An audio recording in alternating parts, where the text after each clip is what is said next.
Vamos a irnos al plano internacional porque hoy todos amanecimos, no solamente en la Argentina, sino en el mundo, enterándonos de la muerte, del asesinato de Qasem Soleimani. Este hombre iraní muy poderoso que parece muy distante de la Argentina, pero que vamos a preguntarle a Inés Capdevila por qué debe importarnos o preocuparnos a los argentinos la muerte de este poderoso hombre iraní.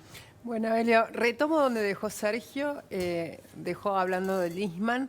Esto sucede, la muerte de Soleimán llega en un momento en que la Argentina empieza a debatir nuevamente la muerte de Nisman por la auditoría sobre la pericia, por lo que piensa el gobierno, si fue suicidio, si fue asesinato, porque se acerca el aniversario. Y todo eso también nos hace ver que detrás nos recuerda que está la sombra de Irán. Claro. Entonces ya ahí tenés un punto de cercanía. Pero esos no son los puntos de cercanía con los cuales se va a enfrentar el gobierno de Alberto Fernández. Son como una cuestión, una serie de interrogantes que lo que sucedió ayer, bueno, esta mañana en Bagdad, porque era noche argentina, mañana en Bagdad, madrugada en Bagdad, le plantea a la Argentina más que a otros países de la región, por ejemplo. ¿Por qué? ¿Por qué? Primero, ¿por qué sucede esta operación contra Soleimán? ¿Quién la decide? La decide Donald Trump imprevistamente. Nadie esperaba de Donald Trump, un presidente que siempre cuestionó las ofensivas militares de sus antecesores, sobre todo en Medio Oriente, las cuestionó como grandes errores. Él lanza una operación que mata a la segunda persona más poderosa de Irán. ¿Es la segunda persona más poderosa de Irán? Sin lugar a duda. ¿Por qué? Primero, obviamente, es el Ayatollah Khamenei, que es el líder espiritual. Hay un presidente en Irán, que es Rouhani, el presidente Rouhani, pero Rouhani se va con las elecciones. Sí. Soleimán está desde el 98, estaba desde el 98 conduciendo las fuerzas Quds. ¿Qué son las fuerzas Quds? Son la fuerza de tareas internacionales de la Guardia Revolucionaria, que es básicamente unas fuerzas armadas de 500.000 personas, las más poderosas de Medio Oriente, juntos con las de Arabia Saudita, con una capacidad tecnológica de disrupción de absolutamente todos los vecinos que ningún otro país de Medio Oriente tiene. Entonces es un enemigo absolutamente temible para Estados Unidos y para otras potencias que intervienen en el Medio Oriente, China y Rusia. Soleimán las manejaba al dedillo. Era un hombre absolutamente venerado y temido. Y eso le daba una influencia sin...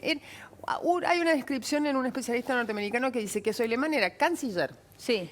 Director de inteligencia y jefe de las Fuerzas Armadas, todos a la vez, sin tener ninguno de esos cargos. Pero igualmente, ese era el poder que tenía. Ejercía ese poder. Exacto. Entonces, ¿por qué Donald Trump canciller, jefe de las Fuerzas Armadas, de las Fuerzas Armadas y director de inteligencia, sin tener ninguno de esos cargos, ocupaba puestos que le daban ese poder? Exacto. Esa era la verdadera influencia de Soleimán. ¿Por qué decide Donald Trump de terminar con eso? Obviamente que hay un montón de razones internas. Donald Trump está en un momento muy complejo y encara su reelección, su campaña para la reelección. Está con el impeachment ahí respirándole en el cuello. La reelección. Un momento que la economía norteamericana crece, pero hay algunas dudas dando vuelta. Y un enemigo muy temible en Medio Oriente que lo estaba desestabilizando. Hace unos días... un grupo de iraquíes, obviamente respaldados por Irán, se metieron en la embajada norteamericana. Eso, para Estados Unidos, es una violación extrema de su poder. Esto es lo que hizo en Bagdad. Pero esto es lo que trajo después esta reacción de 3 días después de Donald sucede Trump. esto. Bien. Ahora bien, ¿qué sucede con Donald Trump cuando se para frente al mundo? Es un presidente imprevisible que está lleno de mañas. Volvamos a la Argentina. Hay dos temas que la Argentina tiene en común hoy con Estados Unidos. Primero, Bolivia. Venezuela también. ¿Cuántos llamados de atención desde que asumió a Fernández le ha hecho Estados Unidos a la administración Fernández respecto de no dejar que Evo Morales haga campaña acá, no dejar el Grupo de Lima respecto de Venezuela? Ayer hubo otro llamado de atención con un tema que se insinúa en la Argentina. Va a ser muy grande en los próximos años, el 5G. Un tuit ¿El 5G chino? El 5G, bueno, ahí está. El 5G, hay dos países que verdaderamente han desarrollado la estructura, son China y Estados Unidos, a través de empresas privadas, pero son básicamente los dos grandes proveedores. También hay en Corea del Sur, pero no tiene el alcance que tiene en China y Estados Unidos. Bien. un tuit de la embajada norteamericana en Argentina diciendo básicamente que apostar por el 5G de China era dar un paso atrás en la libertad de expresión y en la privacidad de la gente. Y Básicamente es un llamado, una marcada de terreno al gobierno argentino que eventualmente va a tener que decidirse por uno de esos dos. Bien. Pero pará, un gobierno argentino que está absolutamente atado de alguna manera al gobierno estadounidense por el fondo, ¿no? Nunca te regala los favores. Claro. Y el primer favor que le ofreció Donald Trump a Alberto Fernández lo hizo el viernes posterior a las elecciones que ganó Alberto Fernández y le dijo, yo te voy a ayudar con el fondo. Claro. Se lo está cobrando. Bien, se lo cobra con dos temas que hoy no son los grandes desafíos de Estados Unidos. No lo son ni la región América Latina, ni China pasa un segundo lugar con lo de Medio Oriente. Hoy la gran encrucijada de Estados Unidos es si va a haber o no una guerra en Medio Oriente.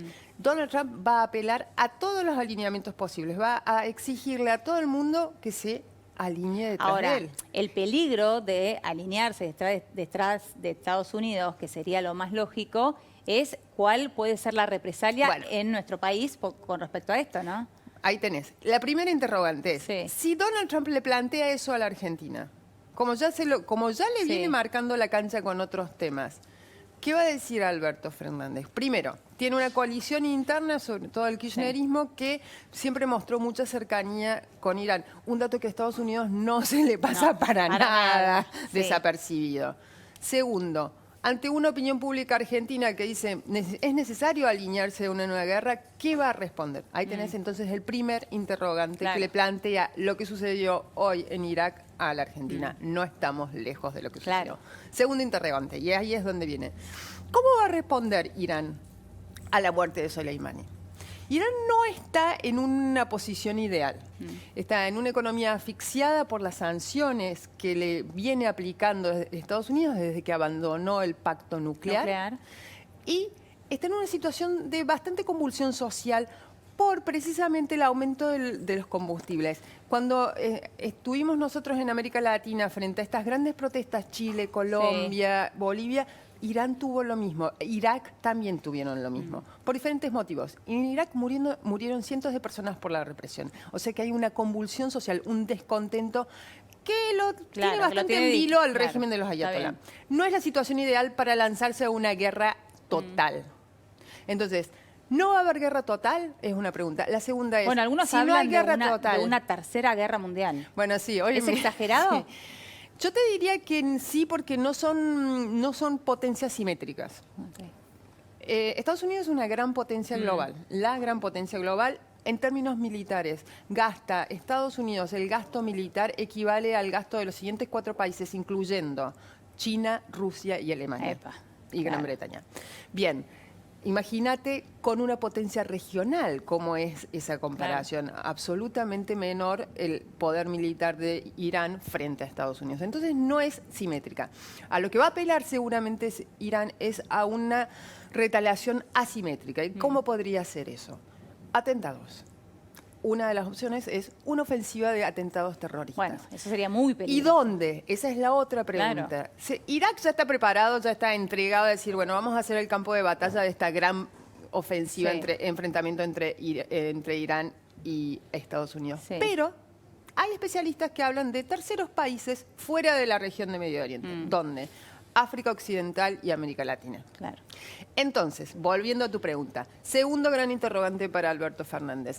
Si hay un atentado en América Latina, Alberto Fernández apela a la neutralidad de Argentina, no se alinea detrás de Estados Unidos, tampoco se alinea detrás de Irán. Si hay un atentado en América Latina, ¿va a poder permanecer ajeno a eso? No, ¿Qué hay con la patria grande? No, claro. ¿Qué hay con la solidaridad con nuestros vecinos americanos? Siempre hablando de un país ajeno a Argentina, ¿no? Exactamente, sí. Porque también, exactamente. Nosotros ya sabemos de qué se trata, pero el resto de los países de América Latina no saben de qué se tratan los atentados extremistas. Y tercera cuestión, que acá Gaby me va a poder ayudar bastante, es... Supongamos que no es la ofensiva terrorista en otros países la opción elegida por Irán. Hay una opción que todo el mundo dice, es esto lo que van a decir, es anular la infraestructura petrolera de la región. El estrecho de Hormuz, el Golfo de Omán, el Golfo Pérsico. Bien, ahí apuntar todo su arsenal a bloquear por completo la provisión de petróleo para el resto del mundo. Imagínate dónde va a ir el petróleo. Hoy el petróleo subió algo así como el 3%. Bueno, fue la primera reacción, ¿no? Exactamente. Éxito, Primero sí. subió un 5%, después bajó y se estabilizó en un 3% más que ayer. El pico, el Brent, que es la referencia para la Argentina, cerró a 68, algo. El precio más alto en 3 meses. Sí. El gobierno de Fernández, y volviendo a los malabares, tuvo que bloquear, anular un aumento de 5% en las naftas de YPF porque el miedo al impacto en el bolsillo. Imagínate la volatilidad del precio del petróleo ante una escalada que nadie sabe cómo va a terminar. Si en la disrupción completa de la provisión de petróleo del resto del mundo o en una guerra total en Medio Oriente que va a tener ramificaciones al resto del mundo.